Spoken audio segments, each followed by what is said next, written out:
There is another contender emerging in the race for the American presidency. He's a lawyer, a former drug addict, and boasts one of the most famous surnames in US politics. Robert F. Kennedy Jr., the nephew of JFK, is running as an independent candidate against Biden and Trump. US correspondent Mitch McCann reports.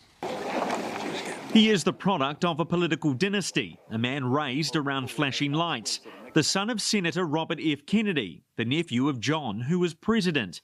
Now, 60 years after his uncle was assassinated, and remember his own father was too, RFK Jr. is now pursuing the presidency. I'm Robert F. Kennedy Jr., and I'm running for President of the United States.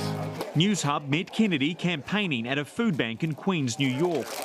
It was a camera op for a candidate looking to pull off the upset of all political upsets, as if it's here enough to win the votes of new colleagues, or perhaps it was the name.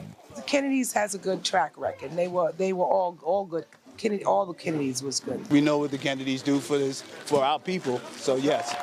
This Kennedy, though, is an outcast among the family. He was once a heroin addict. He is accused of spreading lies about COVID-19, and he's routinely condemned as an anti-vaxxer. There's no vaccine that is, safe and effective. Even members of his famous clan have denounced RFK Jr. publicly. I have no idea why anyone thinks he should be president. But could this be the chance for someone else when voters seemed unenthused by two elderly men vying for the presidency? Robert F. Kennedy Jr. is attacked by Republicans, Democrats, even some members of his own family don't want him to run. But with just under 9 months until the election, he still thinks he can win. Can you still win this thing? Yeah, I'm going to win this thing. We're going to be on the ballot in every state, and my favorability is now higher than any of the other political candidates. Kennedy, who suffers from a vocal disorder, is actually right.